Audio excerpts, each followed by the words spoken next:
Oke, assalamualaikum warahmatullahi wabarakatuh teman-teman semuanya. Di sini saya akan menjelaskan tentang untuk menjelaskan bagaimana dan apa itu tipe data. Oke, sekarang kita coba. Oke, kita coba ke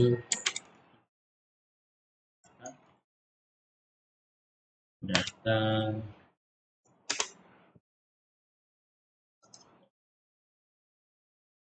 Nah, kalau kita mengacu pada Google, ya, tipe data itu yaitu kategori atau pengelompokan data yang berfungsi untuk menetapkan nilai-nilai yang dapat disimpan serta operasi-operasi yang dapat diterapkan pada data tersebut. Seperti itu. Mungkin teman-teman masih belum mengerti ya, atau masih abu-abu gitu ya. Kalau kita lihat sebuah gambar, biasanya kita atau saya gitu ya, menjelaskan dengan visual, jadi lebih mudah untuk dimengerti seperti itu. Kita mengacu pada sini ke tipe data, misalnya ada ya.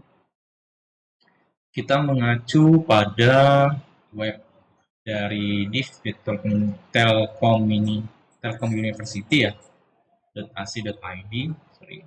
Oke, nah dia menjelaskan tipe data penjelasan lengkap. Oke, sebentar sorry. Nah, seperti ini teman-teman tipe data. Sebenarnya tipe data itu apa? Tipe data itu adalah sebuah uh, data yang memiliki banyak tipe. Contoh katakanlah banyak tipe dalam maksud dan artiannya itu string, integer, float, boolean, array, data, and time gitu ya. Jadi setiap nama-nama tipe data ini itu memiliki makna dan arti masing-masing seperti itu. Oke, kita berbicara tentang tipe data dari integer ya, seperti ini. Tipe data integer itu digunakan untuk menyimpan angka bilangan bulat.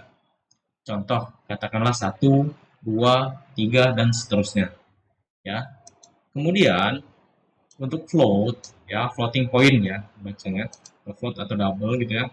Nah, digunakan untuk menyimpan angka dengan bilangan desimal. Jadi, kebalikannya dari si integer itu untuk bilangan bulat, yang mana artiannya itu 1, 2 dan 3 dan 4 seperti itu ya. Kalau floating point itu ada yang koma. Contoh 1,5 ya 0,5. Jadi dia tuh ada koma-komanya seperti itu ya. Koma dalam artian dunia programming itu teman-teman atau bahasa pemrograman itu titik ya, bukan koma gitu ya. Jadi kalau di dalam programming bahasa pemrograman itu kita menggunakan titik sebagai koma seperti itu ya. Tapi bilangnya koma gitu ya. Ya itu udah dari bawaannya lah gitu ya, udah dari uh, neneknya seperti itu. Kemudian ada karakter ya. Karakter ini digunakan untuk menyimpan suatu karakter. Contoh, tapi tidak berbeda dengan yang string ya teman-teman. Ya string nanti saya jelaskan. Kalau karakter ini contohnya itu A, B, C, D, E, F, G ya. Atau hanya tanda seru atau tanda tanya seperti itu ya. Dia hanya untuk menyimpan satu saja, satu karakter gitu ya. Satu karakter. Nah, kalau string itu digunakan untuk menyimpan kumpulan karakter. Jadi ini kita maksudkan yaitu kumpulan dari beberapa berbagai macam atau beberapa karakter atau berarti seperti itu. Itu string. Kemudian ada yang namanya boolean ya. Oh, ini contohnya tadi ya, nama untuk misalnya untuk nama mahasiswa atau nama human gitu ya. Bisa teman-teman menggunakan nama string atau sorry tipe data string. Kemudian untuk yang selanjutnya itu ada boolean. Tipe data ini berfungsi untuk memberikan pernyataan nilai benar atau salah. Jadi hanya ada dua nilai dari si boolean seperti itu. Ada true, ada false. Kemudian ada array. Array ini sebenarnya bisa dibilang 50-50 ya teman-teman. Sering atau jarang digunakan seperti itu. Tergantung berbagai kondisi seperti itu. Cuman yang pasti ketika kita membuat sebuah aplikasi pasti kita menggunakan integer, floating, karakter, string seperti ini. Ini yang paling penting gitu ya, yang paling penting untuk teman-teman bisa pelajari seperti itu. Kemudian ada pointer. Nah, pointer ini sebenarnya alamat memori atau istilahnya yang ada di dalam C++ lah. Jadi pointer ini sebenarnya ada di dalam C++ saja gitu, tidak ada di bahasa lain. Nah, perlu dinotis teman-teman bahwasanya eh, setiap bahasa ya, setiap bahasa pemrograman itu memiliki karakter dan protokol untuk penulisan tipe datanya yang berbeda-beda juga. Tidak terlalu sama seperti itu. Cuman mayoritas bahasa pemrograman itu memiliki tipe data seperti ini: integer, floating point, karakter, string, boolean, array. Pointer ini juga jarang ya untuk ini hanya biasanya saya temukan di C++, seperti itu.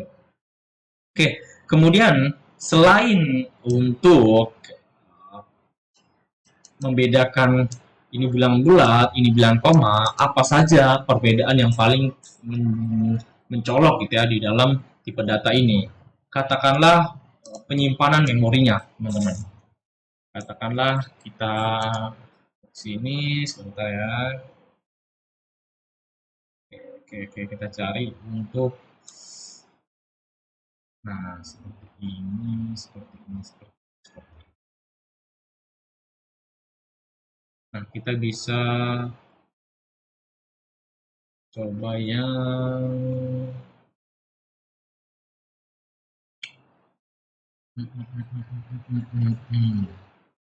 nah ini bisa deh.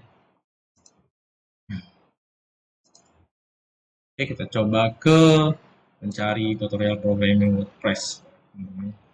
Oke, katakanlah tipe datanya itu karakter ya, dan ukuran memorinya itu 1 byte. Ya, beda jika kita menggunakan yang namanya sort. Sort ini tipe data kata juga ya teman-teman ya. Sort dia menjadi 2 byte. Apabila kita menggunakan integer, dia juga menggunakan ukuran memorinya 2 byte. Ya, jadi untuk 1 byte-nya itu berapa? Itu teman-teman bisa cari sendiri. Ya, itu ada lagi perhitungannya seperti itu. Nah, untuk jangkauan nilainya, untuk chart itu udah 128 sampai minus 128 sampai 127 seperti itu. Nah, semakin dia banyak ya, atau semakin kita menggunakan tipe data yang membutuhkan memori atau byte yang banyak, itu akan semakin berat kinerja dari penyimpanan kita seperti itu. Contoh kita menggunakan double ya. Double ini untuk penyimpan data bilangan float ya. Cuman dia lebih lebih banyak memakan memori dibandingkan dengan float, tipe data float seperti ini. Ada yang 4 byte, ada juga 8 byte seperti itu. Contoh katakanlah seperti ini teman-teman. Saya menggunakan pin, saya ingin menggambar sesuatu ya, dan kepada teman-teman semuanya. Oke, seperti ini. Kenapa kita perlu mempelajari tipe data seperti itu? Tipe data. Kenapa kita penting sekali mempelajari ini gitu ya? Ya, sangat penting jika teman-teman ingin berkecimpung di dunia programming. Ini adalah basic fundamental yang harus teman-teman kuasai seperti itu. Contoh katakanlah ini adalah laptop. Contoh ini laptop gitu ya. Ini laptop. Sorry kalau gambar saya kurang bagus.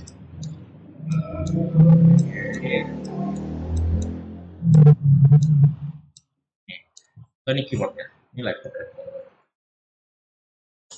Kita panggil ini adalah sebuah mesin ya. Apapun itu, ketika memproses sebuah data, kita panggil yang namanya mesin. Nah, mesin itu mempunyai yang namanya bahasa tersendiri, teman-teman. Tidak sama seperti itu. Mesin itu mempunyai bahasa sama seperti kita di daerah masing-masing, itu pasti memiliki ciri khas, atau di negara masing-masing ya. Kita memiliki ciri khas dan juga bahasa yang berbeda-beda. Oke? Nah, bahasa mesin itu apa? Itu adalah biner, yaitu 0, 1, 0, 1, ya, 0, 1. Atau true atau false. Mesin itu hanya tahu true atau false. 0 atau 1. Oke.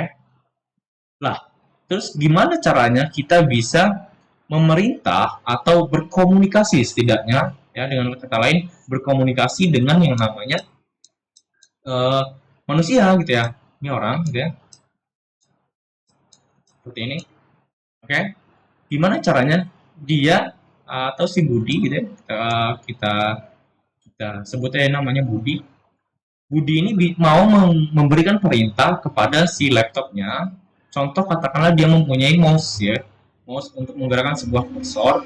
Nah, bagaimana caranya si mouse ini bisa berkomunikasi dengan si laptop ini, sedangkan mereka tidak mempunyai atau tidak mengerti bahasa satu sama lain seperti itu.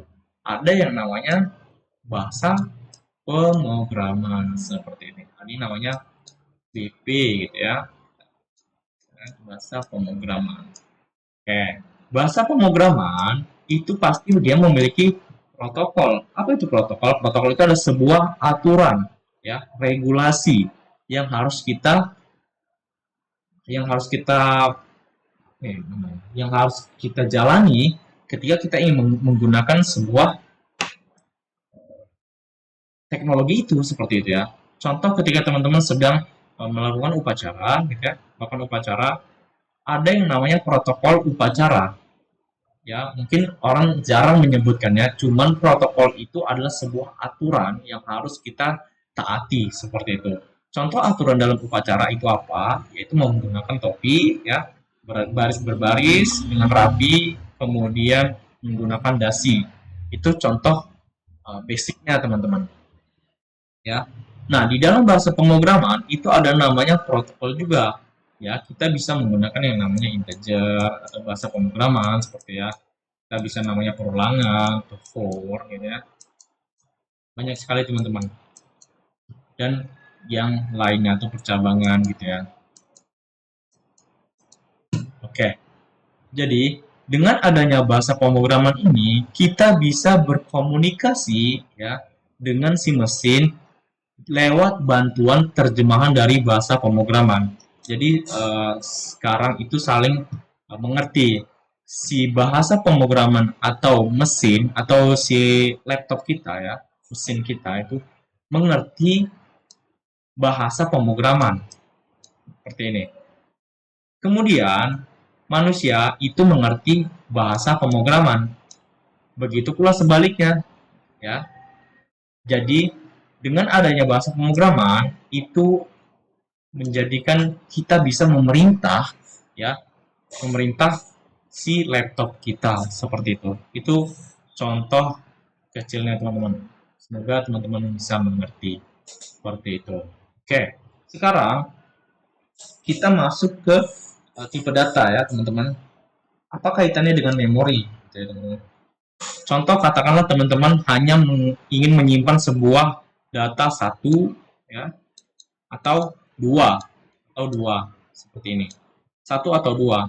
Nah, apa yang teman-teman akan pilih untuk tipe datanya?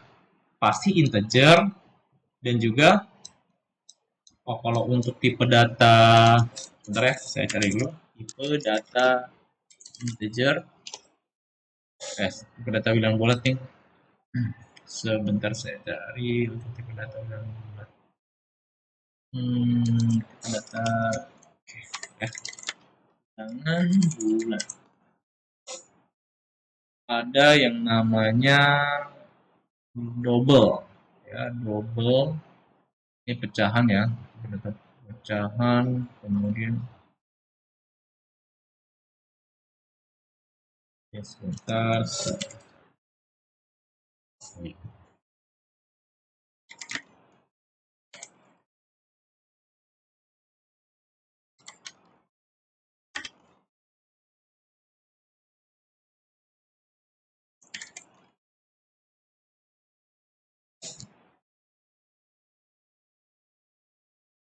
Ada yang namanya long, teman-teman. Nah, long ini, gitu ya, long.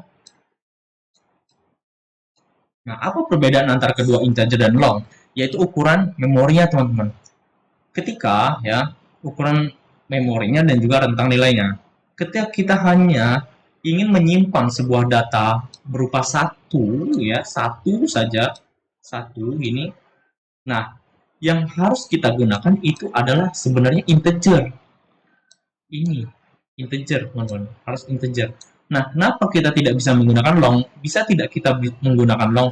Bisa sebenarnya, cuman jatuhnya kita mubazir memori. Jadi, memori, contoh katakanlah ini RAM, teman-teman. Ini RAM, ya. RAM itu kan ada seperti ini, keping-kepingnya, ya, teman-teman, ya. Ini, oke, ini. Nah, contoh seperti ini, teman-teman. Ketika kita menggunakan tipe data yang seperti ini, tolong, kan itu ada ukurannya 4 byte, ya. 4 byte.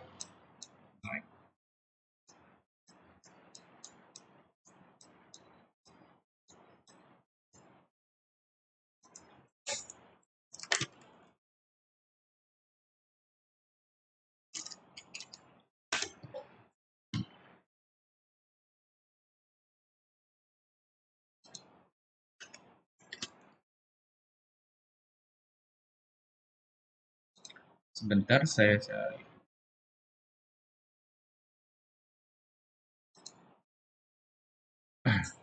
oke. 1 byte itu biasanya banyak ya untuk kilobyte ya, atau KB mencapai kilobyte. Jadi 1000 byte itu saja, 1000 bytes ya. 1000 byte itu dia 1 kilobyte seperti itu. Oke. Katakanlah seperti ini. Ketika kita ingin menyimpan nilai atau ya nilai satu ini, kita menggunakan long itu akan sangat pemborosan memori, teman-teman. Jadi istilahnya mubazir dalam memori, ya. Jadi kita memasukkan si tipe data 4 byte ini ke dalam memori. Sedangkan yang kita simpan nilainya itu hanya satu. Dengan integer itu sudah sangat-sangat cukup. Seperti itu, teman-teman. Tidak perlu menggunakan long saja. Tidak perlu menggunakan long lagi gitu ya. Cuman ya, apabila teman-teman ingin menyimpan sebuah nilai, misalnya 1 bilion gitu ya, kan banyak tuh 1 bilion nolnya kan. Nah, apabila kita menggunakan integer gitu ya, itu akan tidak bisa. Kenapa? Karena integer itu ada rentang nilainya, teman-teman. Ada rentang nilai untuk menyimpan sebuah data. Nah, lalu apa alternatifnya? Ya, alternatifnya kita menggunakan yang namanya long seperti itu. Kita menggunakan yang long. Nah, ini baru yang namanya efisien. Seperti itu, teman-teman. Oke, kemudian ada sangkut pautnya ya. Bagi teman-teman yang mungkin sudah tahu atau belum tahu ya, saya coba jelaskan saja. Sangkut pautnya bahwa kenapa semakin semakin banyak gitu ya, atau semakin berat ya, atau semakin sekarang ini gitu ya, semakin hari ini gitu ya, itulah bilangnya ya. Semakin hari ini, kenapa sih device kita ya, atau device yang lama-lama gitu ya, atau device jadul. Nah, ketika menjalankan aplikasi itu berat sepertinya. Nah, semakin berkembangnya teknologi, semakin canggihnya teknologi, semakin banyaknya fitur di dalam sebuah app ya, sebuah aplikasi, pasti mereka juga membutuhkan source code yang begitu banyak ya. Dan juga mereka membutuhkan tipe data atau variabel ya, variabel nanti saya jelaskan, tipe data yang juga begitu banyak. Nah, tidak hanya satu ini saja ya. Tidak hanya tipe data itu hanya menyimpan satu saja gitu ya. Banyak tipe data yang digunakan untuk menjadi sebuah aplikasi. Nah, contoh katakanlah aplikasi ini beratnya atau kapasitasnya itu sekitar 1,2 GB. Nah, untuk menjalankannya kita butuh yang namanya spesifikasi, teman-teman. Jadi kalau teman-teman lihat atau sering sering berjumpa gitu ya, bahwa ada rekrutmen atau persyaratan tersendiri untuk kita bisa mendownload atau menjalankan sebuah aplikasi. Contoh katakanlah aplikasi sebuah game seperti itu, ya. Jadi setiap game itu memiliki spesifikasinya sendiri. Nah, kenapa harus dispesifikasikan seperti itu? Kenapa harus ada rekrutmen seperti itu? Itu untuk untuk demi kelancaran teman-teman bermain sebuah game tersebut seperti itu ya. Nah, semakin berat game tersebut, semakin banyak menggunakan memori. Apabila misal teman-teman menggunakan RAM-nya 2 GB ya, untuk memproses sebuah aplikasi. Sedangkan rekrutmen ini atau source code ya untuk membuat sebuah aplikasi atau menjalankan sebuah aplikasi ini dia itu kisaran ada di 5 GB. Nah, seperti ini. Itulah kenapa banyak sekali device-device lama yang mungkin ya itu mengalami crash ya atau istilahnya blue screen bagi teman-teman yang menjalankan aplikasi atau sebuah game-game yang berat seperti itu. Jadi itu ada sangkut pautnya dengan kita menggunakan tipe data dan juga nilainya seperti itu ya teman-teman. Jadi untuk membuat sebuah aplikasi kita membutuhkan tipe data dan juga nilai untuk menyimpan dan juga variabel untuk menyimpan sebuah nilai seperti itu. Oke, kita lanjutkan yaitu tipe datanya sudah mengerti teman-teman maksud dari tipe data itu apa. Kemudian kita lanjutkan untuk mencoba dari variabel. Apa sih variabel ya? Variabel itu apa gitu? Variabel itu adalah ember. Loh, kok ember gitu? Kenapa ember gitu ya? Nah, contoh ember itu untuk apa? Ember itu untuk menyimpan sebuah tipe data. Sorry. Menyimpan sebuah barang gitu ya. Menyimpan sebuah barang atau menyimpan sebuah air gitu ya. Atau saya katakanlah variabel itu adalah sebuah wadah ya. Wadah untuk menyimpan berbagai macam barang. Oke. Nah, variabel di dalam sebuah bahasa pemrograman itu sama seperti fungsinya seperti wadah, teman-teman. Nah, wadahnya itu untuk menyimpan apa? Ya kan tidak mungkin untuk menyimpan sebuah barang gitu kan. Tapi variabel ini menyimpan sebuah tipe data. Seperti itu. Menyimpan sebuah tipe data gitu ya. Nah, variabel ini ada ketentuannya tidak? Uniknya, variabel di dalam bahasa pemrograman itu ada berbagai macam seperti itu ya. Tidak ada aturan khususnya, teman-teman. Kita bisa menggunakan variabel dengan sesuka hati kita. Kita bisa memberikan nama variabel kita dengan apa yang kita mau, seperti itu. Contoh, katakanlah, teman-teman mempunyai sebuah rak buku, gitu ya. Nah, setiap rak buku, teman-teman melabeli ya rak buku itu, atau katakanlah gini lah, teman-teman mempunyai sebuah keranjang, ya, yang mana keranjang itu bisa menyimpan sebuah buku-buku teman-teman uh, yang punya teman-teman yang banyak itu gitu ya. Ya. Nah, katakanlah keranjang teman-teman itu teman-teman labeli. Contoh dengan buku IPA, ya. Buku IPA dan juga ada keranjang untuk menyimpan sebuah buku PS. Ini sebenarnya tidak ada lagi ya di dalam dunia pendidikan lagi IPA IPS itu. Cuman katanya mau ada lagi. Oke, katakanlah seperti ini teman-teman.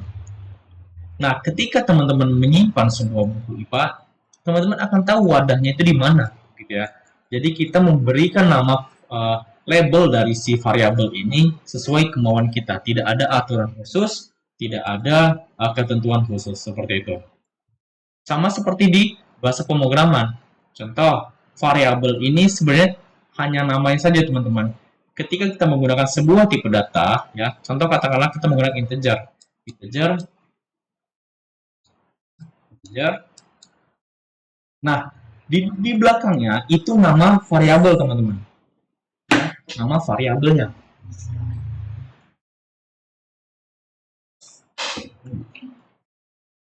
Nah, nama variabelnya itu apa? Contoh katakanlah angka gitu ya. Angka. Sulit. Nah, ini adalah variabel, ini adalah tipe data. Oke, ini baru nilainya. Sini nilainya, teman-teman. Paham ya sampai sini ya? Oke. Nah, variabel ini ya, katakanlah seperti keranjang ya, atau wadah atau scoop gitu ya, untuk menyimpan sebuah tipe data. Contoh katakanlah teman-teman mempunyai buku tipe data yang IPA semua gitu ya, atau buku-buku IPA semua. Nah, tipe datanya yaitu IPA gitu ya. Nah, contoh katakanlah bukunya ditaruh sini. Nah, ini tipe datanya. Tipe data, variabel. Ini juga tipe data. Jadi seperti itu teman-teman. Nah, variabel itu adalah sebuah wadahnya atau scoopnya untuk menyimpan sebuah uh, tipe data. Bisa tidak kita tidak menggunakan tanpa menggunakan variabel? Ya tidak bisa, karena itu sudah regulasi atau yang seperti saya bilang tadi adalah sebuah protokolnya untuk kita menuliskan sebuah nilai seperti itu teman-teman. Sampai di sini paham ya teman-teman ya? Oke, mungkin cukup sekian penjelasan saya untuk mengenai tipe data dan juga variabel seperti itu teman-teman. Jadi, assalamualaikum warahmatullahi wabarakatuh.